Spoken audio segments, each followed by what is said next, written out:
up to Bend, Oregon. I need to see him. And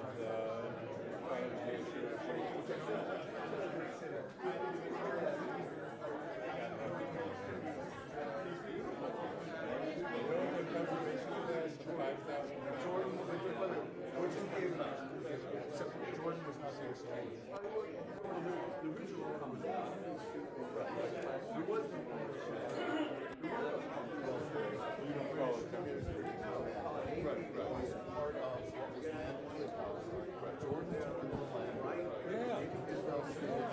I have a lesson in nobody that has a superior Jeff Bezos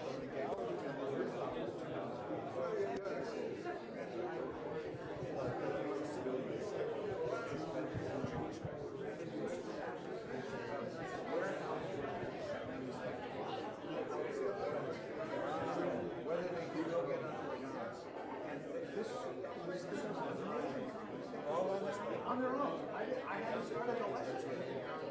45 minutes. I'll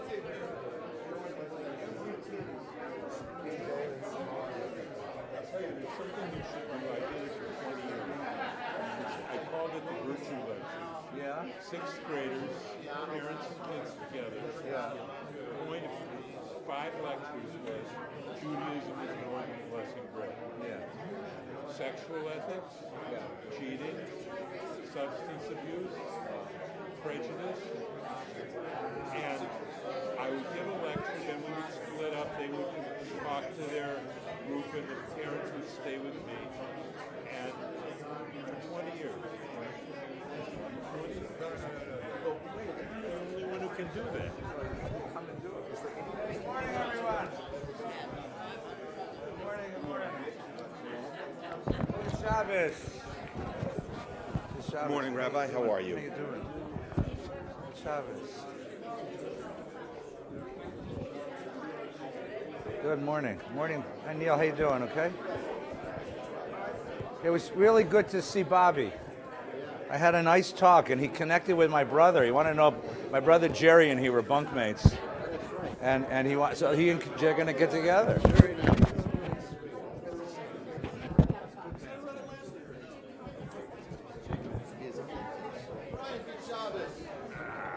morning, everyone. Welcome to Good Shabbos.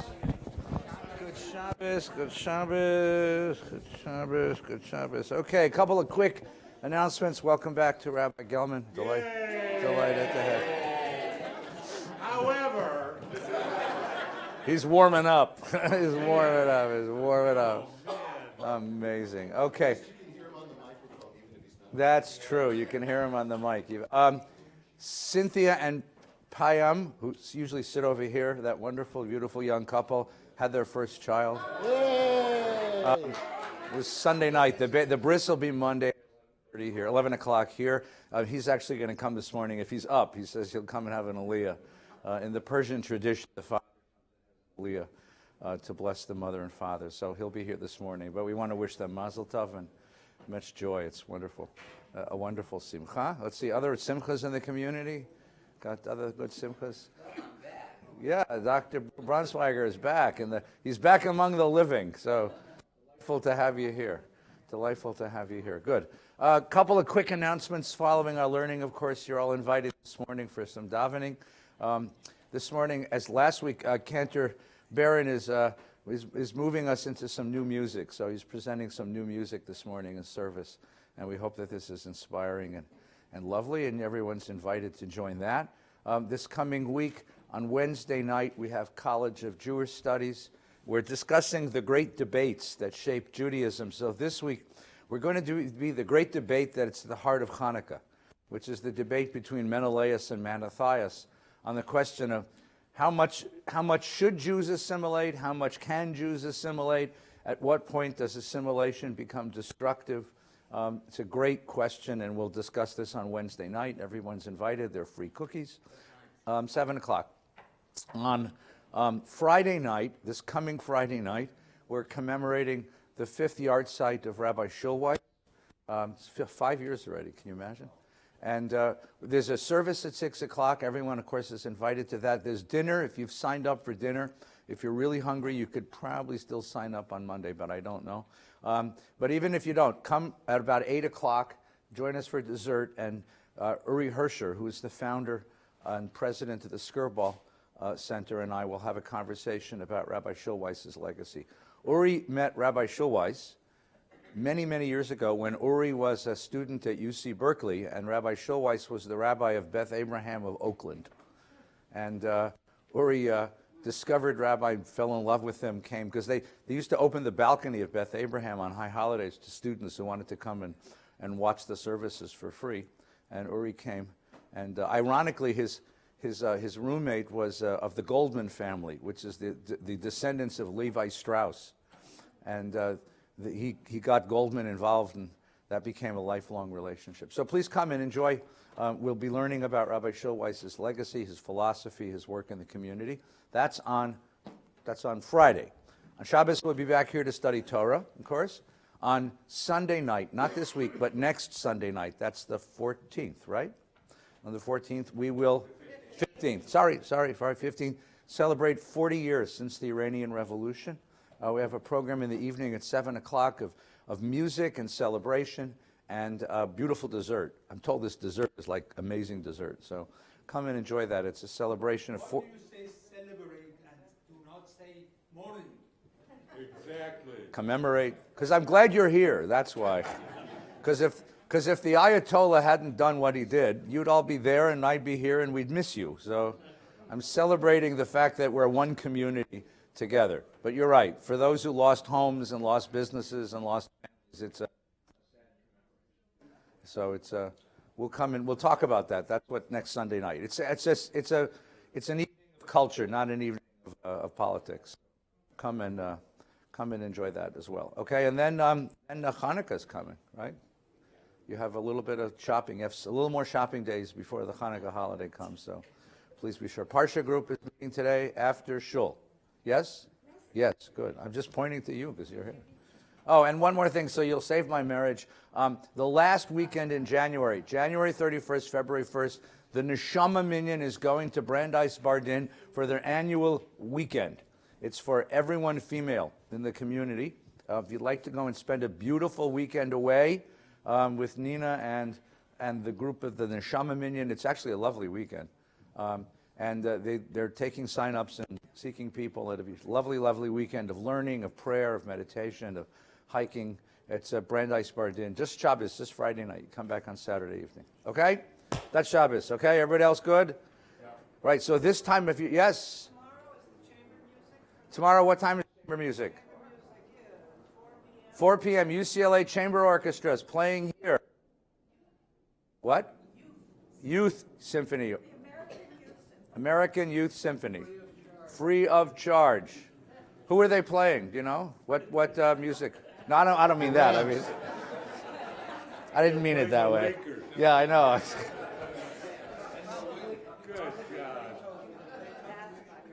Yeah, that was the famous review. There was a famous review of some musician, and a sardonic reviewer for the New York Times said, so-and-so played Beethoven, so-and-so won, you know. So good morning. So this time of year, I happen to like this time of year. It sounds odd to have a rabbi who likes Christmas, but I think it's just a lovely time of year. And I walk around singing the songs. It drives my kids crazy because they Dad, why don't I just sing those music? I sing, but when I sing Christmas music, it all sounds Hasidic, you know. So I think. What's your tune to Christ the Lord? Yeah, I have to get into the mood here. Christ the Lord. No, that you can do that. It's not so hard. Oh my God, I love it. It's great. Yai die die die die die die die die die die die die die. Ay ay ay ay ay ay ay ay ay ay. Hine. Yeah, dreidel for you, right? Keep your handles, Messiah. Well, Keep it. Yeah. Now the other part that I like, that I really like, is of course there's a wonderful narrative. It's a Wonderful Life is on TV. It's the greatest movie ever made. It was made close to here, by the way. Did you know that?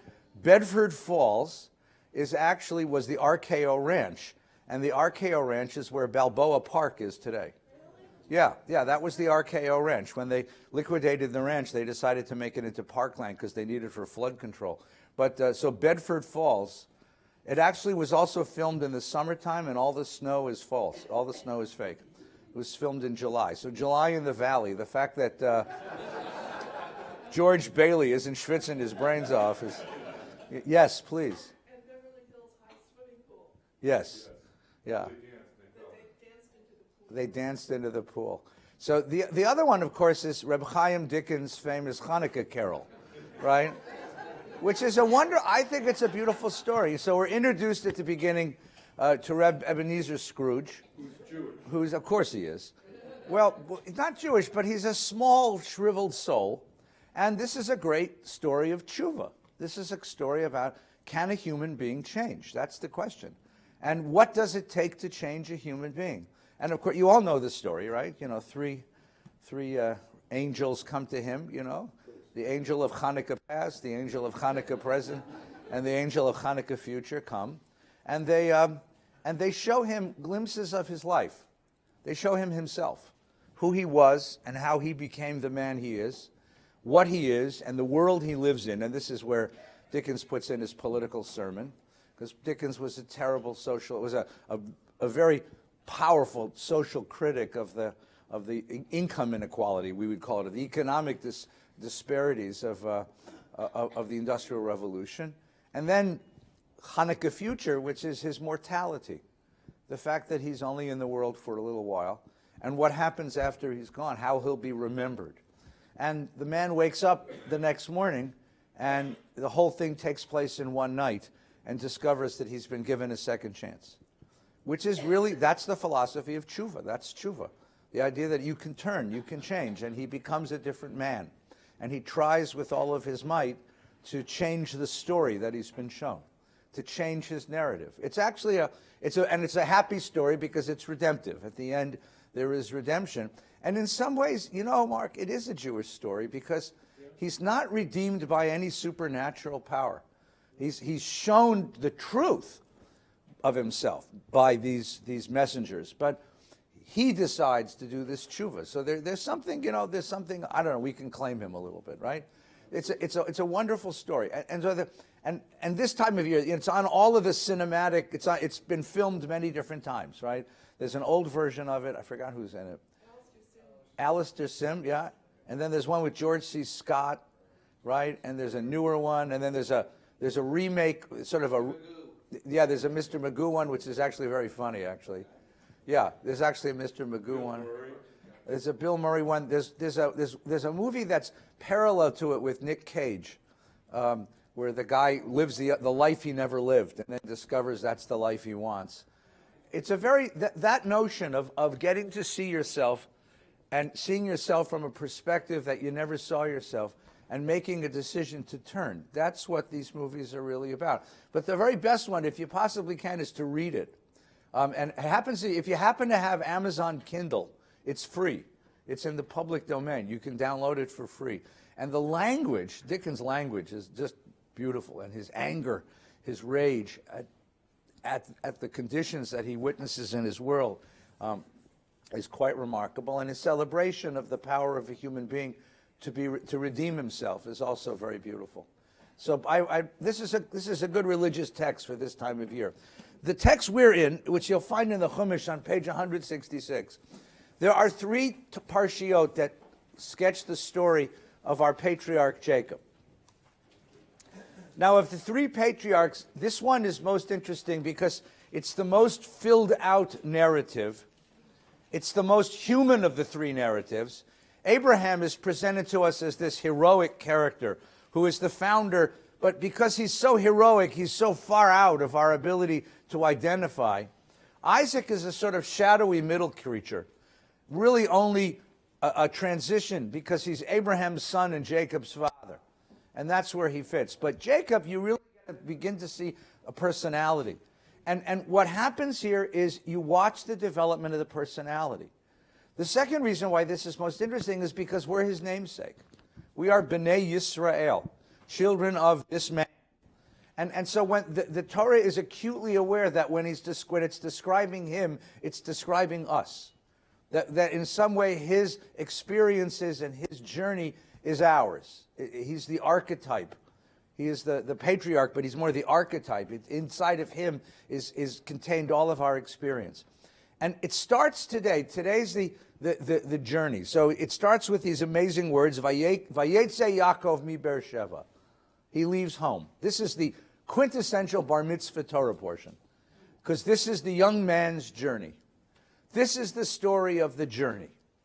And it's going to tell us what this journey is going to do. Now, the journey, it's important to recognize that the journey, the road, is the most popular metaphor in Western literature. Everybody is on the road. Odysseus is on the road. Chaucer is on the road. Bunyan is on the road in Pilgrim's Progress. Dorothy is on the road. That's the most famous one. Everyone knows this story. Frodo. Right? Frodo. Frodo is on the road. Luke Skywalker is on the road. Right? Bob Hope. Crosby. That's actually very good. What? Yeah. But just, yeah, Kerouac is on the road. Whitman is on the road. So just consider this, like Dorothy, right? So Dorothy is carried away from her black and white home in Kansas and lands on the Wicked Witch of the East and in the land of the Munchkins in Technicolor. You remember the first time you ever saw that? Yeah. I told you I got invited to a family in the neighborhood that had the first color television. And as we're watching the movies, I'm like, what's the big deal? It's black and white, just like at home. And then all of a sudden, wham! LSD, and they're munchkins, and they're dressed in these, anyway. And she's told that she must follow the yellow brick road. That's the road to get to where she wants to go, which is home. To get home, you have to make the journey. You leave home to get home. You leave home to get home. And what happens along the road? Well, two things. One, she faces adversity. In her case, it's the Wicked Witch of the, which one? Of the West, who's trying to destroy her and steal the ruby slippers, right? Edith Hamilton happened to be a very gentle lady, but who spent the rest of her life with green skin, right? And I'll be right with you. And then what happens as well, of course, is that she meets those who are going to help her, right? She meets those who assist her. The hero meets adversity, and the hero finds assistance. In her case, it's the scarecrow, the tin man, and the cowardly lion. The three great virtues in Greek philosophy are mind, heart, and hands, right? Emotions, will, and intellect, right? So the scarecrow, because scarecrow is a straw man, and in philosophy you always attack the straw man, and he only wants to find a mind. He needs a brain, and it turns out he's, of course, the smartest of all of them, certainly the most verbal, right? And the Tin Man, who's sentimental, and he needs a heart, and the courage, Bert Lahr, who's the greatest cowardly lion who ever lived. Yeah, right. Yeah, if I were the king of the forest. It's a wonderful, it is the road story. It's the road story. You go, and what happens is she's trying to make it home. But by the time she makes it home, she's a different person. The road is a metaphor outwardly for the internal journey, the journey inside, the journey of the soul, the journey of self-discovery. What she's meeting in each of these stages is pieces of herself that are yet undeveloped, pieces of herself that are destructive, pieces of herself that she has not yet acquired and made part of herself. She is acquiring pieces of the self. The journey, the pilgrimage, is about gaining the full self so that one can fulfill one's destiny. And the object is to make it home, but to make it home as a different person. Wordsworth, Ithaca is the journey. Yeah, and T.S. Eliot, which is you go back, you see the same place for the first time, right?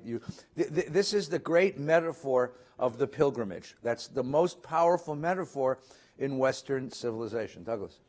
I was reading Leon Cass's book this morning. Good. And he said Jacob was not a young man when he left. Yeah. If you go through the chronology of his life, he lives 147 years. he did it. He did the math, and he said he was 77 when he was left. Yeah. So if you assume 147 is not accurate, he still lived over half of his life. He was an adult when he left, not a child. Yeah, but he's going to get married and have a lot of kids, so let's think of him as a young man. I think of this. You could be. I mean, you could. The same thing with Isaac. When we talk about the Akedah, is he 37 or 11? I mean, it depends on how you want to interpret this, right? I read him as the young man, because at least he's young spiritually. That is, he's developing. He hasn't found himself yet. Right? The one thing you know about someone in the back. You had a question? Yeah, please. Hang on, wait. You get the microphone so the whole world can hear you, because we have friends all over the world paying attention. So You were talking about the road. I was thinking about children going off to college. isn't that interesting? Yeah. And then they come Children back. going off to college. So you have this child and you've invested millions of dollars in fine private school education and public school education and Jewish education and extracurricular things. And then you take your child and you drop them off at university. Right? University. The child has access to the universe. Right? And what happens? University is a wonderful machine for washing the child clean of all the values you impressed upon the kid. And they come back there. That's what's always so great. Like the first Thanksgiving, I just watched it. A bunch of kids came back Thanksgiving. They come back the first Thanksgiving. First of all, they come back with green hair or purple hair and schmitchiks in the nose, epis, and the kid, I'm not Jewish anymore, I'm a Buddhist, and I don't want your damn turkey, I'm a vegan, and your bourgeois values make me sick. And you say, my bourgeois values are paying your tuition, If you really don't want my bourgeois values, go live on the street, And then the kid says, I've changed my name. I'm no longer, Sharona Feingold or, Mordechai Goldfarb. Call me by my native name, White Feather, Or the joke is, no, Mama, I chose a Jewish name, White Fish, No, and it's a joke, but it's true, because what happens is the university makes the kid back into tabula rasa, and the kid has to rediscover who and what they are. And you go, in my day, it was before electronics, we had a mailbox. Remember, university, they gave you a key, and you went to your mailbox every day because I was so homesick. I wanted some connection with home, and it was stuffed with flyers from campus organizations that they were not just offering fellowship and not just offering advocacy. They're political and religious and cultural and artistic and organizations and opportunities, and they were whole identities, They're whole identities. You choose your identity by choosing the clubs you go and join and where you eat and who you eat with, and and just this kind of thing. So it's a very interesting process of this is the American journey. We send the kid off into the world, and the kid goes to university, and you wonder, is the kid going to come back? What happens? Well, and the university is a very interesting place, because the university, the academic philosophy of the university is complete openness. It's a cultural relativism on steroids. Remember, Alan Bloom once wrote a book about this, where basically no values are better than any other values, because no culture can claim priority any other culture. Now, that's a wonderful academic philosophy, because I want you to experience all cultures and learn what they're about. The question is, if you adopt that as a personal philosophy, how do you make choices? If there's no values are prioritized, the worst sin is to be judgmental. Oh, Dad, you're judgmental, right? And you're prejudiced, and you're chauvinistic, right? I said, no, I'm Jewish. I want you to be Jewish because it's a good way to live your life. It's no better than any other way. And you say, well, yes, it is. Well, that's just your opinion. That's the dinner table conversation at Thanksgiving with college freshmen. But you say, okay, so tell me what your values are. What are your values? And it's a very interesting process of sending kids off, and then if they're wise, if they're good, they begin to rebuild their values over time, and they become their own values. They're no longer the values that we gave them. They become personally chosen values. That's if it works. If it doesn't work, you end up with a human being with no values, right? And these days what we do is in America, we've done a wonderful thing because we have lots of time and money on our hands. We've told the kid, when you graduate, you don't have to become anybody. You don't have to become an adult. We have a new period of life called early adulthood, from 22 to 32, when they wander. Your kids wander? They wander from place to place. They live in different places. They go through different jobs. They go through lots of relationships. And you keep saying, "No, what are you going to be when you grow up?" And you don't have to grow up anymore until you're like 32, right? Then slowly you begin to grow up. And the question is, do you acquire values? You're exactly right. It's exactly the process. So here we go. Here's Jacob. Vayetze Yaakov mi Beersheva. Now the one thing you know about Jacob, well, let's start at the beginning. What do we know about Jacob? He's a twin, remember? And when he was born, what was the image we were given as he was born? First, Esau comes out, right? And he's all ruddy and red. And then Jacob comes out, and what's the image? Where did he get the name Jacob from? Remember? He's grasping. He's grasping on the heel of his brother. Now, wrestling is going to be his thing. You'll see that next week. But this notion of the grasping kid. So, Jacob is a man with a broken soul, and he thinks that he can get it by grabbing. He thinks that he can fulfill himself by taking. He's searching for, yearning for something. He needs something. And he's going to use all of his abilities to get what he needs, even if he has to take it, even if he has to cheat and manipulate and lie in order to get it. Not a very attractive human being, this grasping soul. And that's him from the very beginning, the grasping soul. And that's, of course, his name. I mean, he carries the name, the grasping soul, right? The needy soul, the soul who is empty, trying to fill it up. So the first confrontation he has is with his brother. And his brother is his shadow. His brother's everything he's not. Jacob is smart, he's clever, he's verbal, he's sophisticated, he's smooth, right? Esau is everything he's not. He's coarse, he's impulsive, he's unreflective, he's crude, but he's loyal. Esau is not a grasper. Esau is comfortable where he is in his life. He's loyal, he's faithful. He's going to be the one who's going to end up taking care of the family, right?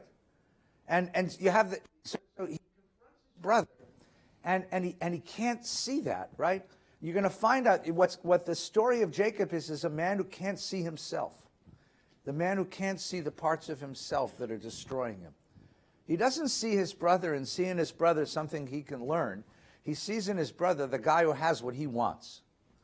The guy who has what he wants. We used to play a game when we were teenagers. They had educational games came out. And you have these two kids and you'd say, okay, here's the game. Ready? You have it, you want it. Go. And the kids would start it. I want it, I need to have it. And once I did the game where I said, you have it, you want it. Kid said, I want it. It's just here. End of game. You didn't say I had to keep it. No, not at all. You can share it. You can give whatever. But there's this idea that, the wanting soul. And instead of asking for it, learning about himself, learning why he needs this, it's just this need to grasp, this need to have it. And the two brothers are at odds, beginning with that soup story, the story with the stew, and then, of course, the blessing story. Now, what happens when the grasping soul leaves home and goes on the journey? Is he going to remain the grasping soul, or is he going to somehow figure out that this is not what he needs? This is not who he wants to be. This is not who he is meant to be. Vayetze Yaakov mi Beersheva. He leaves home. Vayelech Harana. He's on his way to Haran. Haran is the family homestead. That's where the old country. Okay? Michael goes to Sicily after killing the cops, right? He comes to a certain place. The Hebrew is just delicious. Vayifga b'makom. Now, you can translate that, he came to a certain place. Yifga b'makom literally means a place bit him on the tuchus. A place over. Vayifga means to attack him, right? Truth bit him on the tuchus. That's what this whole story is about. Will this journey give him truth? Will he finally discover who and what he is? Will he find some peace? Vayifga b'makom. Makom is also a name for God. God's going to bite him on the tuchus, right? This is not a boy that you come and say, how would you like a covenant? No. This is your overcome him, right? And he stops there for the night, for the sun had set, taking one of the stones of the place, he put it under his head, and he lay down and he had a dream. A man who's sleeping on a rock. Why is he sleeping on a rock, a stone? He's a rich boy.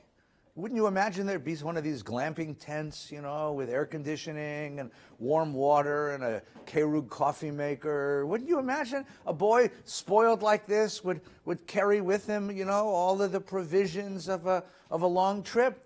What kind of man sleeps on a stone? And look, you went to Boy Scout camp. What do you use for a pillow if you didn't bring a pillow with you? You use your towel. You use your backpack. You fold up your sweatshirt. If you're lucky, you got a girlfriend, you sleep on her. Who uses a rock as a pillow? Come on. Someone who doesn't have anything.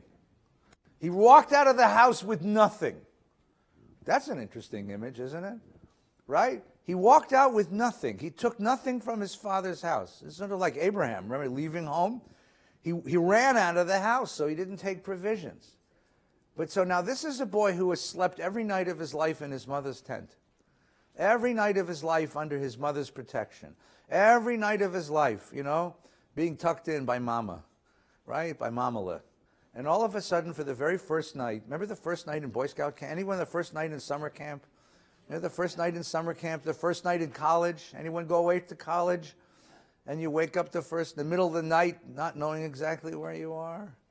Right? Anyone the first night outside, on your own, and you realize nobody knows where I am, nobody knows who I am. If something happened to me, no one would know it. They wouldn't find me for 100 years, out in the middle of nowhere. He's sleeping on a stone. It's an image of a man stripped naked of everything that makes him him, everything external. All he has is the internal life, the inside life. And the inside life is represented by a dream. You ready? Yes, please, Bruce. Whoa. Thank you, Douglas. So the Robert Alter translation points out that the Hebrew is a little unclear about where the stone is. Yeah.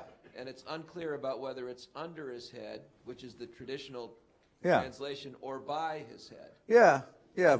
So that translation says Mirshitav, that he's putting it by himself for protection. Yeah, it could be. But you're using a stone. You don't have anything else for protection. You didn't take a taser, a sword, something. And he has this dream. So what would you imagine the dream would be? For a boy who's never slept alone in his life, he always had mama sleeping there with him. And now the first night of his life, he's out there all by himself. Here's the... What? How old is he? How old do you want him to be? How old do you want him to be? He's at the beginning of his journey. How old is he at the beginning of his journey? 13, 18, 22, 25, 37, 77. I don't know. When do you start your journey? At what age did you start your journey? At what age did you finally break away from the stuff that culture gave you and said, I have to go figure out who I am? Some people never start there. Some people never go on their own journey. Some people live their whole lives fulfilling the expectations of the families and the cultures that raise them and never get to be the people they're meant to be. In America, we have a big love affair with pioneers, entrepreneurs, mavericks, those who go out and, blaze their own trail. We love this kind of stuff. This is a good American story, right? But the question is, how old are you when you start your journey? And what happens if you don't make the journey? It's a really interesting questions. Yes, Jerry? I think what's changed in the last 25 years for me as a rabbi is seeing that people used to say, I had my journey's over, or that's an okay to have time to journey and to explore. I see now a resurgence of people at 55 saying, I want a new journey, and 65 and 75. I don't think it's so monolithic that there's one journey. Yeah. I think there's now a openness to having multiple restarts and multiple sort of ideas of different journeys. And I'm wondering if you experience that as well. Yeah. Well, the wonderful thing is, Jeremy, the wonderful thing is that we get We live longer now, so people have an opportunity to have multiple lifetimes. You're not finished after you're finished. They used to say, you're too old to want that. Sorry. No, Jeremy. go ahead. Quick question. Is this the first dream in Torah? Is this the first dream in Torah? Abraham has a dream. Doesn't Abraham? The Brit ben Betarim, the Brit of the Abraham had a dream as well, or he has a covenant dream with God. He has a vision, I think. This may be the first, like he goes to sleep and has a dream. I think you might be right. Yeah. And dreams in Torah always mean something. That we're going to get to the Joseph story soon, and dreams mean a lot. It's a way of seeing your truth. This is the truth that this is the truth of himself that he's been running away from his whole life. Right? So what's the dream? You ready? I need all of you good psychologists in the room to help me figure this dream out. He had a dream. Vayachalom. Vehine, here, sulam mutzav arza. There is a ladder or a stairway on the ground. Verosho magia shemaima. And it's a stairway to heaven. So he was listening to, and there it was, the stairway to heaven. And he's climbing a stair. All right. Sorry, that was a cultural reference from my generation. Right. And the top reached its sky, and the angels of God were going down and up, right? Were going up and down, right? Elohim olim v'yordim. Actually, God was going up and down. V'hinei Adonai nitzav alav. God stood next to.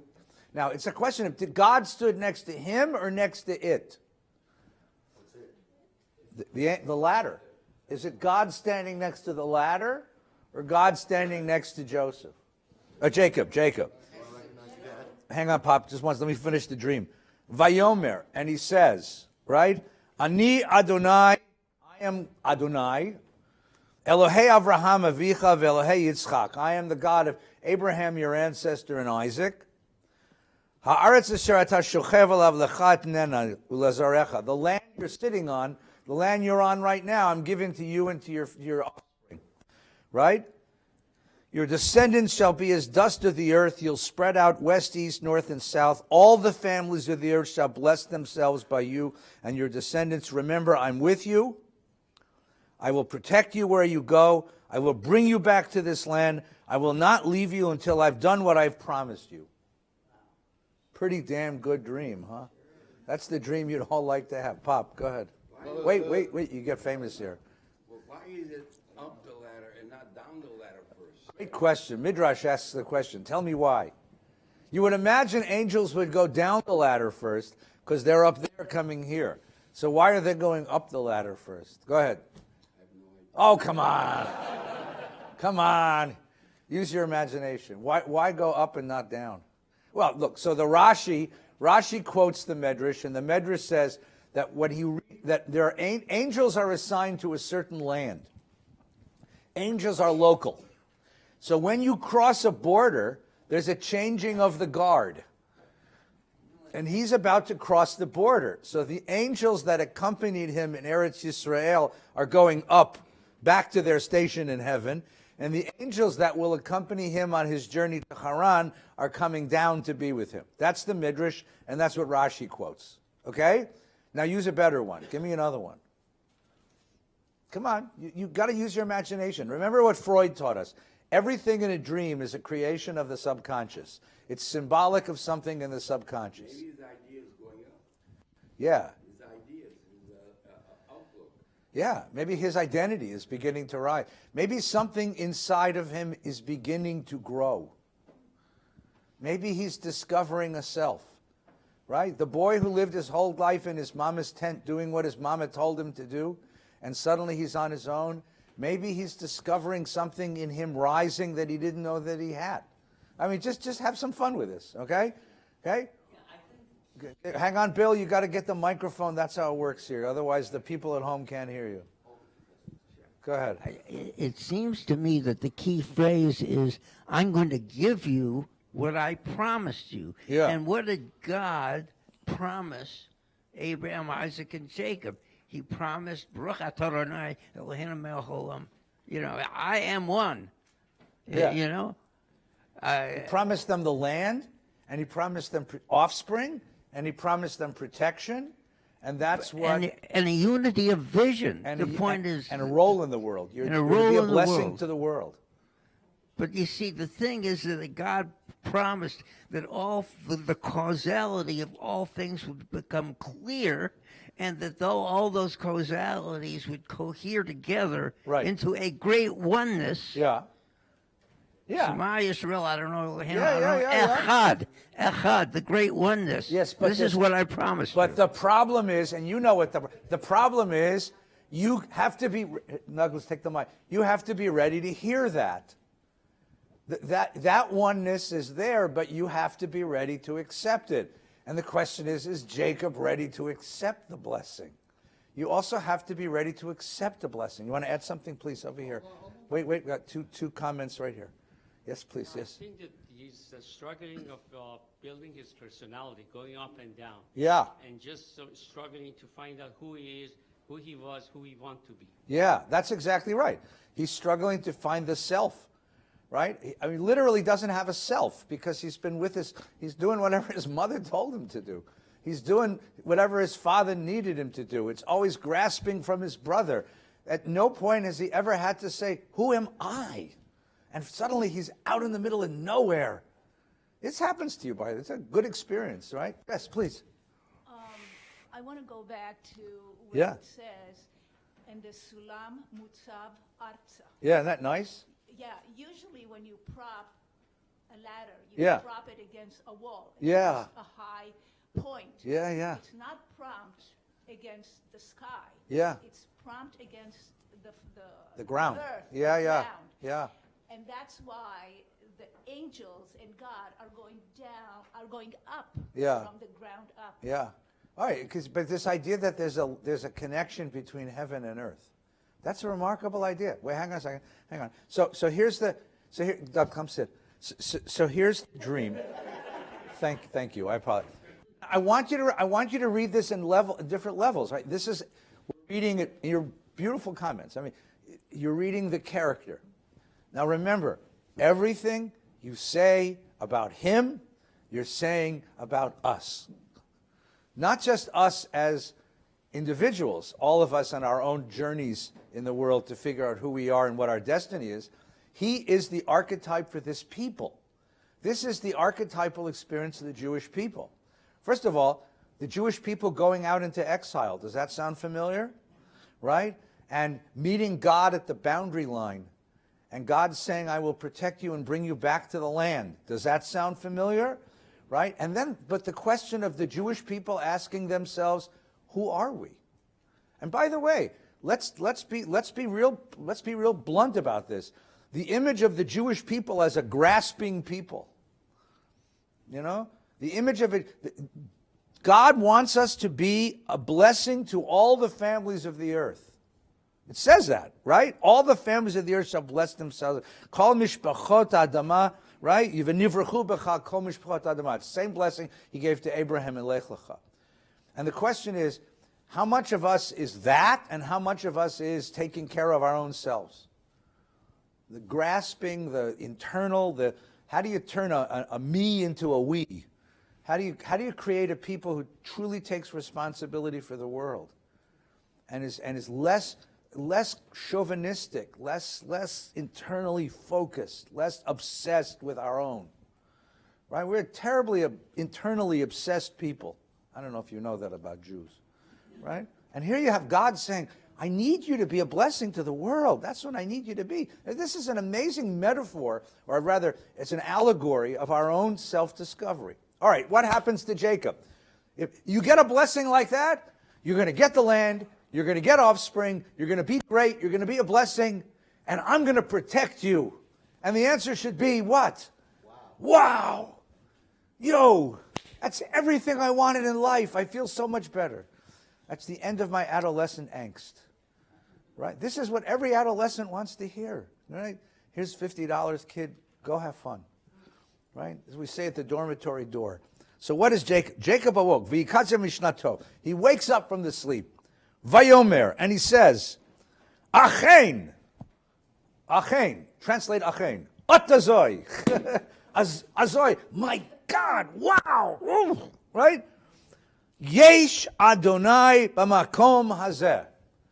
Translate. God's in this place. Va'anochi, and I, lo yadati. I didn't know it. Now that's literally the translation. You could say the same sentence without the word anochi. Anochi is a big word, I. Usually you would say, Yesh Adonai b'makom hazeh lo yadati. I didn't know it. Or lo yadati sheyesh Adonai b'makom hazeh. Why would you say, Yesh Adonai b'makom hazeh va'anochi lo yadati? You see how the sentence is created? Literally, the word I is in the middle of the sentence, and it's an emphasized I. So there are many, many wonderful translations of this line, and there's a wonderful rabbi named Larry Kushner who wrote a whole book on that one line. Okay? He wrote a whole book. He says he gives 7 different interpretations of that line. Okay? Here's one of them. Here's one of them. So if you look at the line, it's the last paragraph on page 167, and it's the second line in Hebrew. Yesh Adonai makom hazeh. God is in this place. Va'anochi. Va'anochi lo yadati. So does the word I, anochi, is it part of the Yesh Adonai makom hazeh, or is it part of the lo yadati part? Yes, well, let's read it both ways. Yesh Adonai makom hazeh va'anochi. David, God said, God is in this place and I. And God is in me. Or God is in this place and I am in this place. I've just discovered my I. I've just discovered that I'm here too. Right? There's this sweet little Hasidic story about a guy who's losing his mind. So he leaves stick-em notes all over his, your pants are on the chair, your glasses are on the table, your teeth are in the glass, right? Right? Your shirt is in the closet. And the guy goes and he follows all the stick-em notes, and then he says, oh my God, where am I? No, where am I? Right? I am in this place. I am here. How about this one? Yesh Adonai makom hazeh, comma, va'anochi lo yadati. God is in this place, and I didn't know what? No, not that God. Yesh Adonai makom hazeh. That I know for sure. I don't know myself. It's me I don't know. Now I know God. It's me I don't know. I have no idea who I am. I have no idea what I want out of life. I have no idea what will make me happy. I have no idea where I'm going. I have no idea what I want to be. I have no idea about any idea. Right? I'm extinguished. I mean, he suddenly discovers that he spent his whole life pleasing other people or competing with other people or manipulating other people. He's never, ever grown a soul. Anochi lo yadati. And the brilliance of the sentence is that the word anochi is right in the middle. You don't need it there. It stands out. It's in red. You can see it. It's in red, italics. Yes, Brian. That's the scene from The Lion King. Is it? Well, he escaped. Yeah. Right, and because we don't know this story, so you'll have to explain. Not all of us have little kids who watch movies at home, Disney movies. Well, it just came out again, the live action one. Yes, right. But he was accused of killing his father. Yes. And then his uncle, who orchestrated the whole thing, tells him to leave completely. He leaves. He feels responsible. Yeah. Feels regret. Yeah. And then the Hakuna Matata. Yeah. He lives that sort of hedonistic and lifestyle. He meets those who help him and those who are adverse, and he develops this. But then he has the warthog is in there. Yeah, exactly. So that's the kind of like forgets. That's more of the childish behavior. Yeah. But then the dream of the father comes. Yeah. No, I haven't seen the movie, so. When my kids were little, I saw the movie. Well, the dream of the father comes, and he says, do you remember me? I'm your father. Uh-huh. You're supposed to be the next king. You need to take the next step. Right. And then at that point, that's where the Anochi piece comes in, where he says, what the hell am I doing here in the middle of the jungle? I have to go back. Good. Now, here's what happens. You think, oh my God, Jacob is awakened. We're going to see the growth of his soul. 1 second. Watch what happens. Shaken. Vayira. He's upset. He's scared. How awesome is this place? Ma nora makom hazeh. If you ever daven at Stephen S. Weiss, that's the words above the Ark, the Aron Kodesh in the beautiful chapel at Stephen S. Weiss. Man nora makom hazeh. Also means, what an awful place is this? So I said to Eli Hersher once, why the hell did you put that? He says, the architect chose it. What do you know, it's like how many bar mitzvah kids have to look up and say, what a terrible place is this place, right? How awesome is this place, right? Ein ze ki im Beit Elohim. This is Beit Elohim. Ze Shar Hashamayim. These are good names for synagogues. Shar Hashamayim and Beit Elohim. This is the gate of God. This is the place where heaven and earth touch. But that's ironic. Why is that ironic? Because it's not a place. Heaven and earth don't touch in a place. Where do heaven and earth touch? Come on. In Him. He's Shar HaShamayim. He's, it's the end of the Da Vinci Code. She's the Holy Grail. Oh, I gave it away. I'm sorry. Right? He's Shar HaShamayim. He's the place where heaven and earth touch. It's in his soul. It's not in a place. He thinks it's a place. So what does he do? He anoints a rock, which they did in those days. You pour oil on a rock. So much cheaper than founding a synagogue, right? And he took a stone, he put it on his head, set as a pillar. He named the place Bethel. It used to be called Luz. That was good. Why? Oh, no, you like that, right. And what do you call people from the town of Luz? Losers. There you go, see? That's why they changed the name.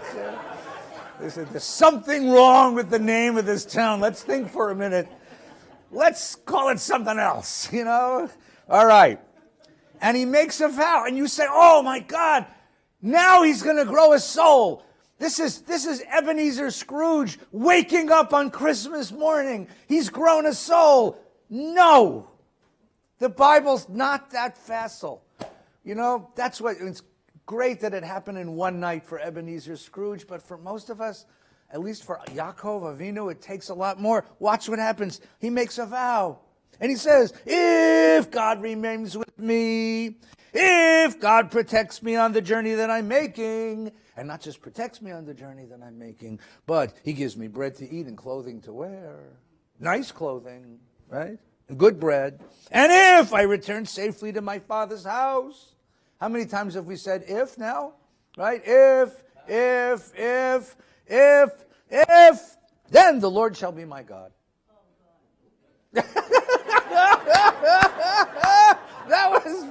That was beautiful. Oh God. Oh my. What? The handler doesn't ever stop handling. Hey. And then watch, it gets worse, it gets better. So if you give me everything I want in life and protect me and bring me home whole and do all the things you said to me, you'll be my God. The stone will be your God. Your pillar shall be God's abode. And listen to this one. You ready for this? And of all you've given me, I give you a tenth. I give you a tenth. Right? The IRS wants a lot more from me, but I give you a tenth. I'll cut you in for a tenth. Huh, God? What do you think? Say what? It's a tithe. But it's like,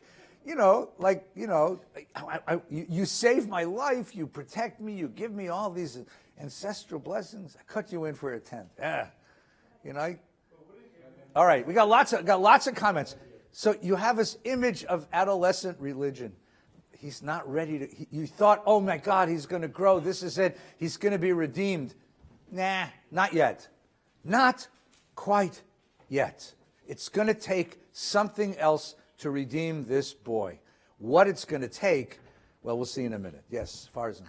I read the Anochi as a non-believer that is, getting an inkling of maybe there is a God, maybe. And then what happens later is the transactional faith that, I will believe more if this and that happens. That's a beautiful way to read it, okay? So, Anochi is the first word of the Ten Commandments. Anochi Adonai Elohecha asher hotziti lechem me'eretz Mitzrayim, right? I am the Lord your God, right? So, what some of the midrashim, some of the tradition follows your reading. Yesh Adonai b'makom hazeh va'anochi. God is in this place, and the God of the Ten Commandments is in this place. This is the place of revelation. This is the moment that God reveals himself to us. Vanochi. In other words, you carry the whole 10 Commandments. This is Mount Sinai. This could be Mount Sinai.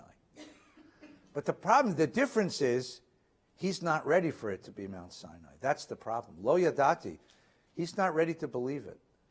Sometimes people are offered gifts and they're not ready to receive them. Sometimes people are offered truth and they're not ready to receive it. And if they're not ready to receive it, it bounces right off of them. I mean, sometimes truth is right there in front of them, and all they need to do is take it, and it's right there for them, and they just aren't ready to get it. He's not ready for it. Vanochi? He's not ready for it. Lo yadati. He's not prepared. He's not prepared. So that's another way to read it. It's not so much atheism as it's a human being who's not ready to hear the truth about his own existence. There's something else that has to happen to him first. Who's got the mic? Brian, hi. Hi. Maybe this isn't so much a vow, like a bargain that he's trying to make with God. Yeah. But more a set of personal principles. Okay. Ooh. This is the beginning of. You're a great defense attorney, man. Well, Norm, give him a job. I mean, good God. Isn't it a proper interpretation? This is the beginning of his change, right? Yeah. Okay. If God remains with me, maybe he's acknowledging the fact that he needs to change in such a way that he recognizes that God has to stay with him as he goes through You're his a journey. much better Jew than me, Brian. I mean, I am so much more skeptical than you are. No, you're right. It could be a recognition. It could be a crack. If he is us, I'd rather believe that. Of course you would. I know that, and that's why I love you. That's why I say you're much better than me, because you see a crack in here. You see a crack, an opening for a human being to say, "Now I'm ready to listen. I'm ready to grow." The shell is cracking. I hear that. That's beautiful. I'm more cynical than you are, so I'm sorry. I'm more cynical. I still think he's the handler. He's the grasper. Yeah, well, that may be.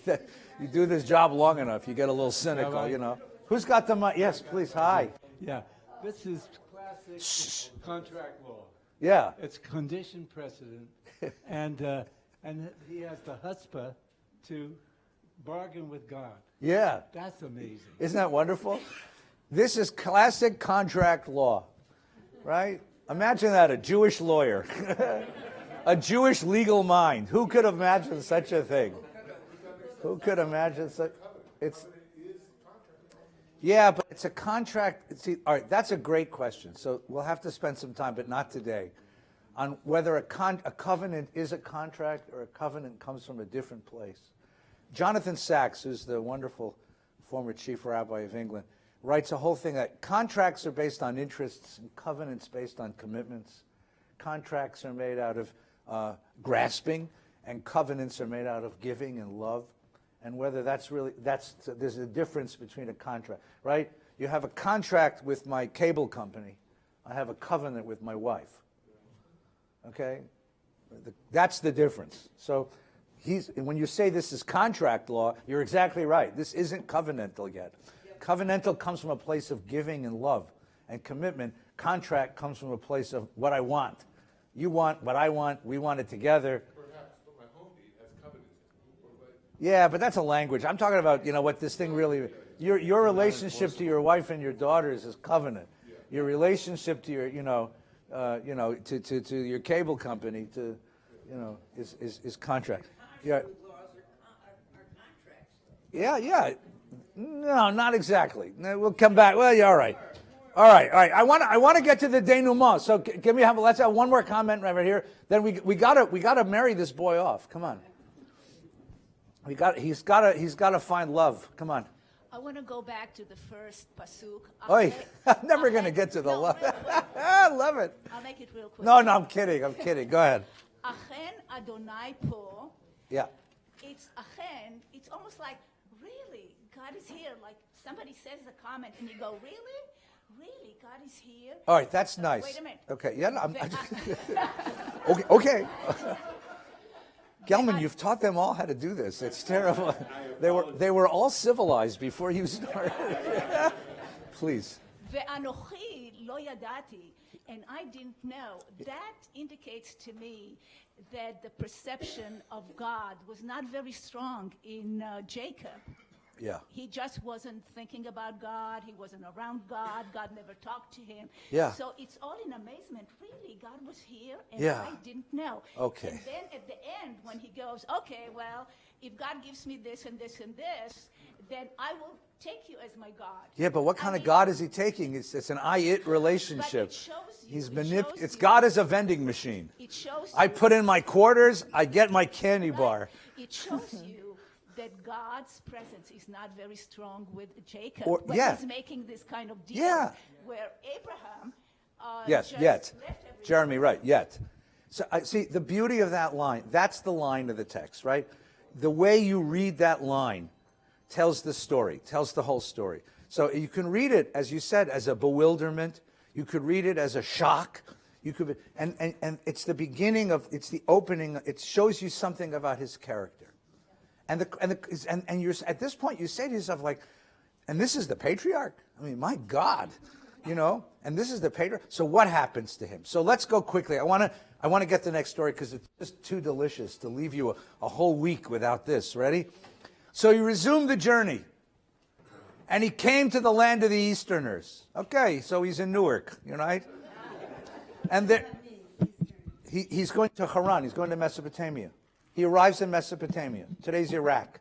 Don't go to there today. It's a miserable today. Horrible things happened yesterday. There, before his eyes, was a well. Okay, so there's a well. You got to use your mythic imagination. A town is built around a spring. It's not a desert. But it's a semi-arid area. Okay, and there's a spring, the source of water, a well. Okay, now what does that represent in the mythic imagination? Well, fertility, life. But keep going. Keep going. And 3 flocks of sheep lying beside it, for the flocks were watered from the well. The stone on the mouth of the well was large. So you have a well, and you put a giant rock on it. Why do you put a giant rock on the well? Well, when all the flocks gathered, the stone would be rolled off the mouth of the well, and the sheep watered, and the stone be put back in its place. So the problem is, you have a well, and if the sheep come and drink all the water, one guy's sheep drinks all the water, there's not enough water for everybody. So what you want to do is you have to create a mechanism that forces all of the shepherds to share the well. So what do? You put a rock on the well so that only when all the shepherds are gathered can they roll the rock off the well. Okay? So not only is this stairway to heaven, but it's also roll away the stone, in case of anyone like old rock and roll. Okay? The Rolling Stones. Come on, guys. At least he's Jewish. I'm doing my best here. Jerry Garcia, roll away the stone. Stairway to... But now think about this. I want you to think about this. I want to just suggest to you, of course, that the well with the stone is a metaphor for Jacob's internal life. What's the well? That's his depth. What's the stone? He's blocked. He's blocked. What's he blocked by? His grasping. The grasping has blocked his development. It has blocked his heart. He sees everyone as an object of his handling. Everyone in Buber's language is an it, someone I can manipulate, someone who's either a competitor or someone who's going to help me get what I want next, a customer. But no one is an ally. There's no allies to this. There's no friends. There's no one who's on his side. It's either you're a customer or a competitor. That's all you. That's his world. That's the stone on the well. Watch what happens. Jacob says, my friends, where are you from? They say, we're from Haran. And he said, do you know Lavan, the son of Nahor? And they said, yup. And he said, is he well? Is he well is Mashlomo. How is he? Is he okay? And they say, yes. And there's his daughter Rachel coming with the flock. He says, wait a minute, it's broad daylight. It's too early to round up the animals and water the flock and take them to pasture. Why are you bringing the flocks in so early? And they say, we can't until all the flocks are rounded up, the stone is rolled off the mouth of the well, and we water the sheep. That's the mechanism, right? That's the technology. So while he was still speaking, Rachel came with her father's flocks. Who is Rachel? Okay, so remember the genealogy here. The genealogy is Jacob... Abraham has Isaac, okay? Isaac is married to Rebekah, okay? Rebekah is the daughter of Nahor, the sister of Lavan, okay? Everybody got that? Daughter of Nahor, sister of Lavan. Nahor is Abraham's brother. So she's actually related to him on both sides. This is a little weird, okay? Lavan is Rebekah's brother. Cousin, right? Lavan is his mother's brother, his maternal uncle, okay? Rachel is his daughter.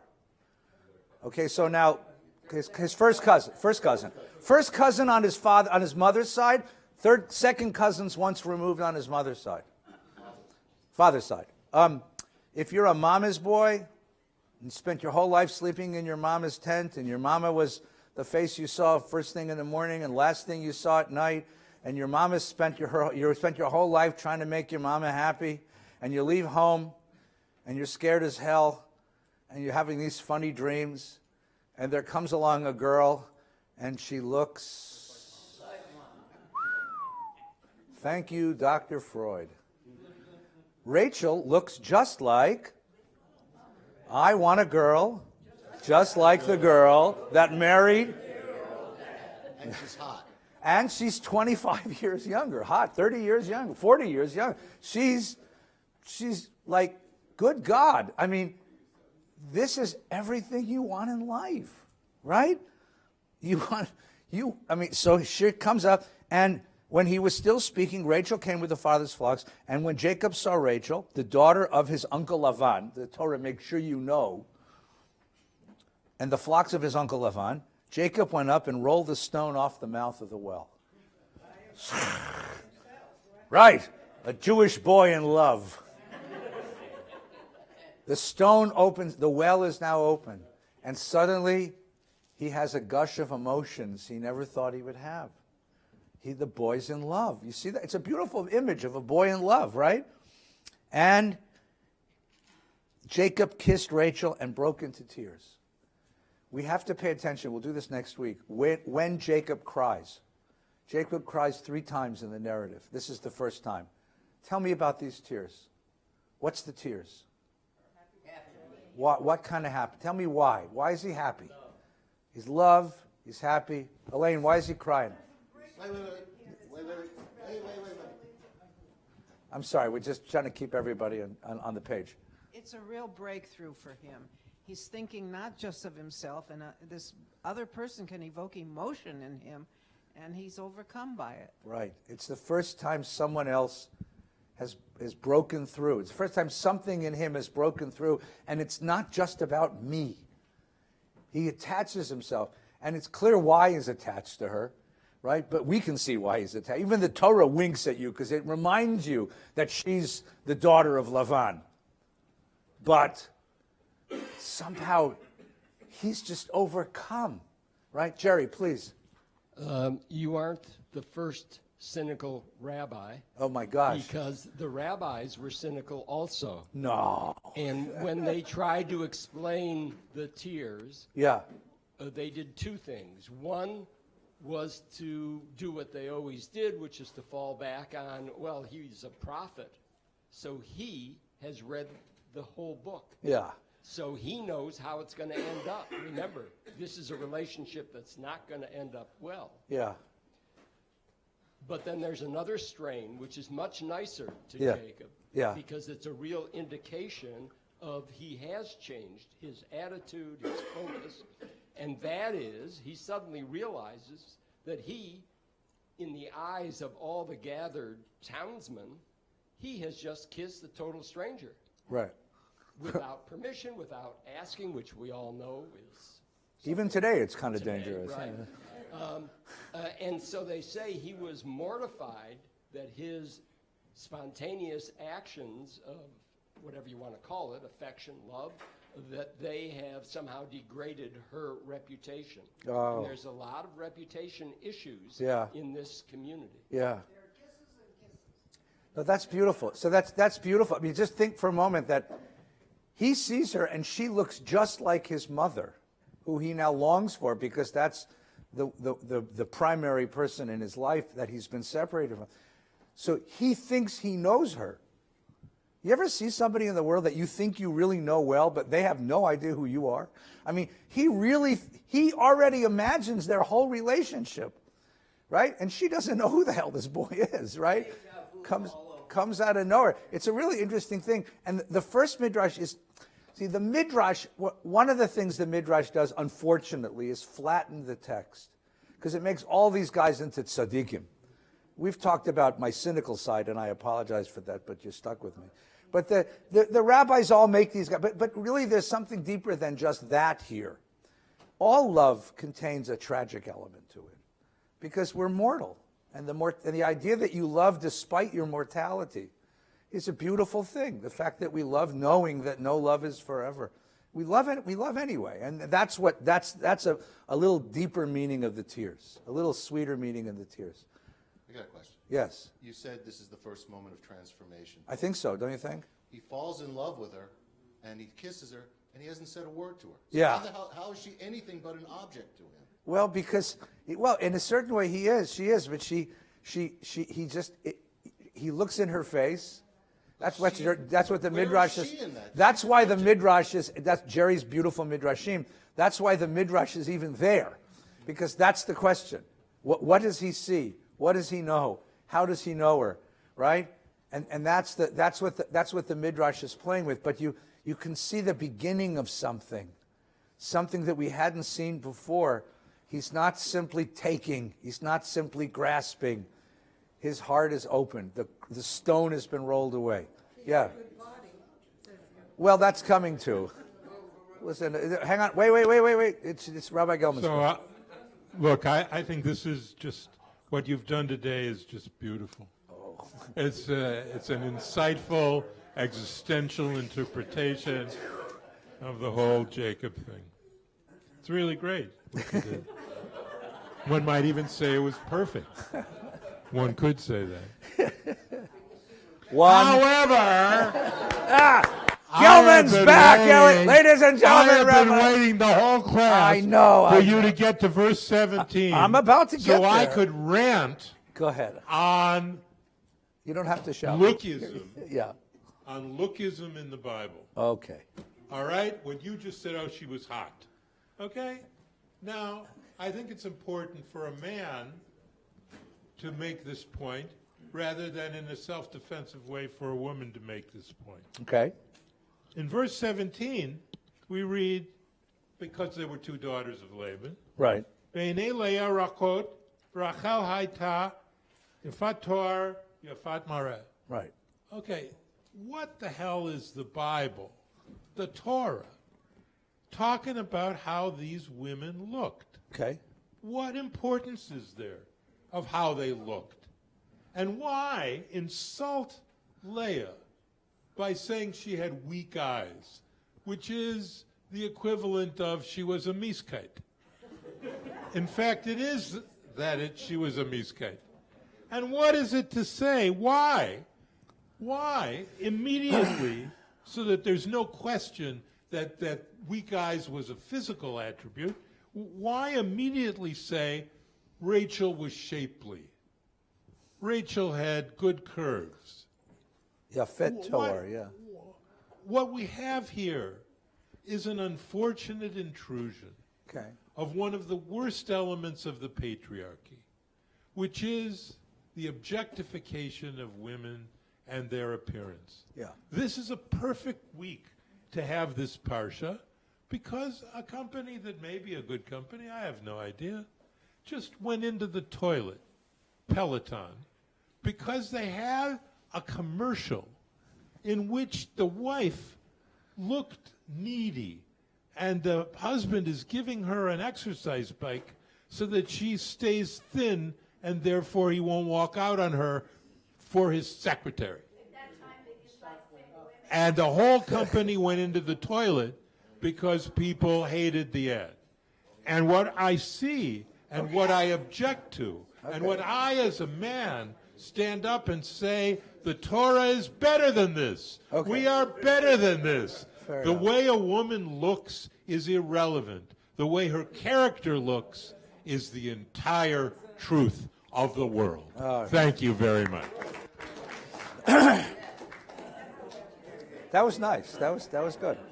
All right, so let's finish the story. Ready? Let's finish the story. Jacob falls in love with Rachel, comes to Laban and says, I want to marry her. Laban, now Lavan is the name. Lavan in Hebrew means what? White. And white in French is blanc. He's blank. No. Remember, each encounter, so let's make a chart. Jacob's first encounters with his brother. And his brother is coarse and unreflective and crude, but loyal and faithful. Remember, Jacob leaves home for 21 years. Who stays home and watches mom and dad? Esau. The brother who's been betrayed, watches and protects the parents who betrayed him. Because he may be crude and unreflective and coarse, but he's loyal. He's not two-faced. He's not manipulative. He's not sophisticated. It's just deep animal loyalty to his parents. There's something good there. There's something that Jacob needs to learn. But he doesn't learn it because when he sees his brother, all he sees is what he can get from him. That's the first encounter. And the second encounter is with the father who's blind. And the third encounter is with God in the dream. And now the fourth encounter is with Rachel, who he loves. And now the fifth encounter is with Lavan. And who is Lavan? Lavan is Jacob grown up, the ghost of Christmas future.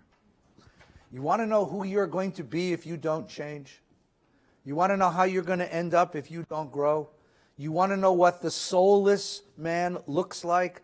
The man whose life is all grasping. Grasping. You never resolve that part of yourself. What are you going to look like? Your Uncle Lavan. Blank. White. Empty. No color. So, say? We'll come into that. That's what you look like. And Jacob is going to get to see something which only Ebenezer Scrooge and a few of us get to see, which is who you will be if you do not change. Who you will be if you do not grow. That's Lavan. This is all about Jacob confronting himself. And each encounter is a piece of the self that he's left behind. And this is the self that you're about to be. So Lavan says, sure, work for me 7 years. So, by then, this is the advice I give to all teenage girls here at Valley Beth Shalom. If a boy says he wants you, that's delicious. Let him work for your father for 7 years. He still wants you. You imagine that dinner table? Could you imagine that dinner table? Sitting over a challah and wine every Friday? Him looking at her, her looking at him, and poor Lael sitting there going, oh, Christ, enough, please, Google, but he can't touch her. For 7 years, he sits on the other side of the challah. For 7 years, and he can't touch her. Finally, after 7 years, which is a long time, but the Torah says it went like that. Yeah, sure it did. Give me my wife for my time is fulfilled, that I may cohabit.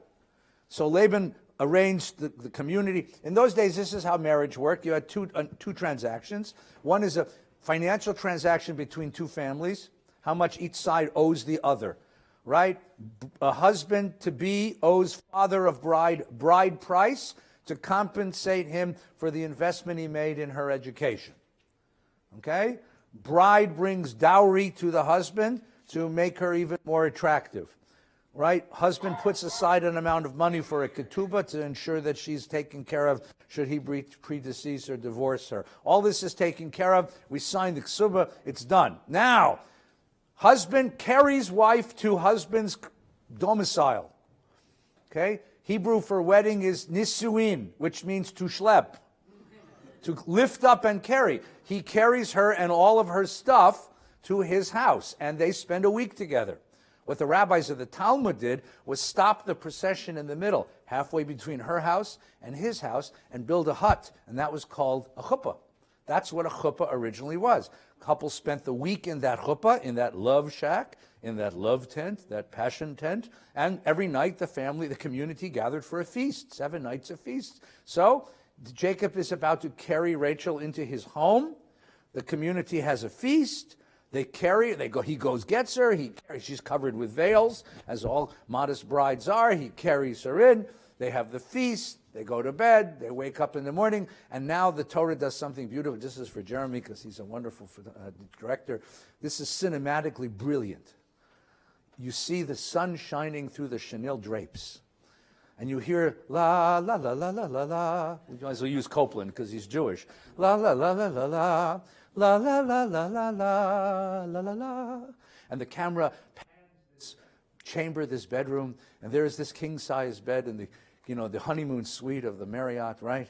And there you see husband waking up in his youthful glory, glowing from his wedding night. And you see bride covered with a blanket over her head, right? And he wakes up and he stretches and he says words of love, my darling, what a wonderful night, my life is changed. Come, let us be lovers once again. And it says,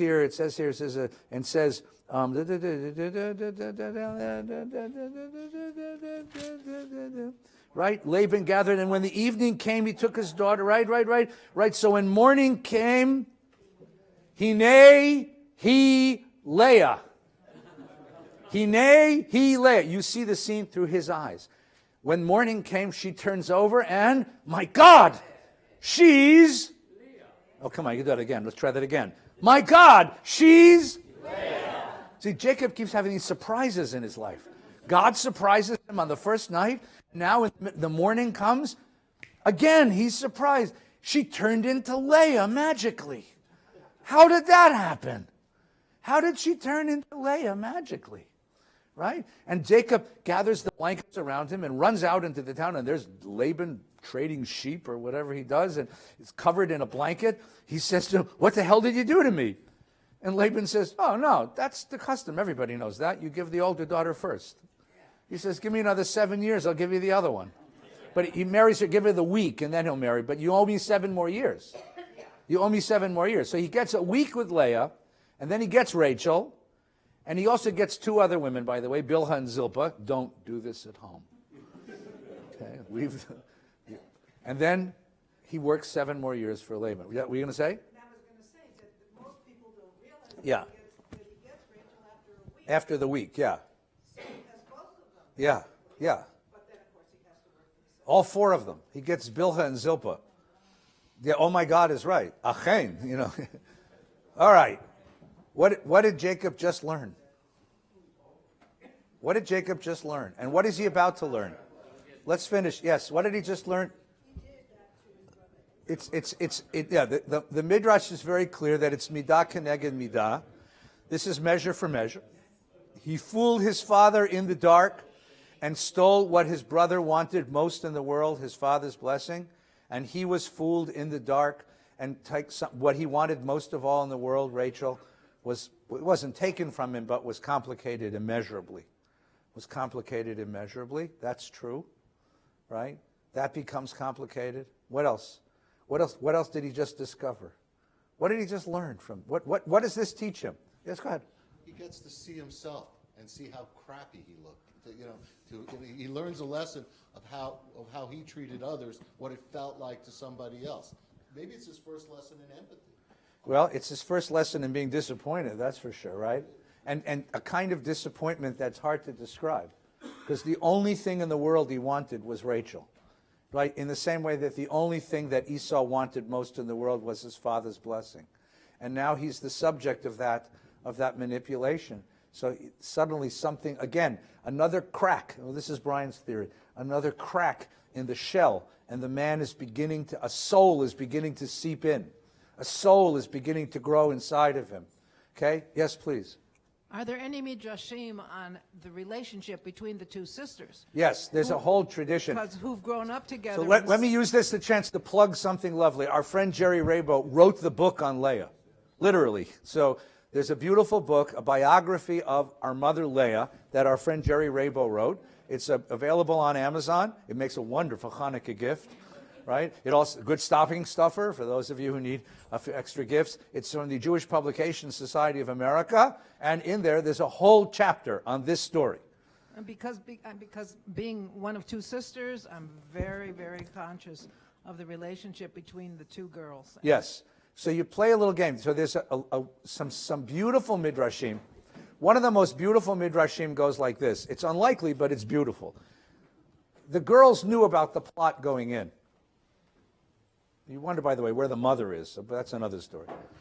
So Rachel was concerned that in the middle of the night, Jacob would discover the subterfuge and would reject Leah. So there's two versions of this. One version is, so she told Leah all of the secret words that she and Jacob shared. So Leah could whisper them to him during the night and not suspect that the girls had been switched, and therefore she would not be shamed. She would not be humiliated and thrown out of the bed. The other version of it is, but her voice was different. So the version of it is, this is more R-rated, that Rachel hid under the bed. And during the, no, this is in the Midrash. During the night, she whispered the words of love so that Jacob heard his beloved and didn't humiliate the sisters. Now, that's a beautiful Midrash, and what they're trying to do is to make Rachel into a hero into the story, because later on she's not so heroic. And it goes along with other pieces of the story about her emotionality. She's so loyal to her sister, okay? The other piece of it is, and Jerry does a beautiful job in the book of developing the character of these two women, which we'll see this a little bit next week, where you have Rachel is the object of his passion. And she is tempestuous, she is emotional, she is volcanic, she explodes at him all the time. Leah, who is, not the accidental wife. She's loyal. She's in many ways the Esau character in her loyalty and her faithfulness. She's caring, she's loyal, she's steady.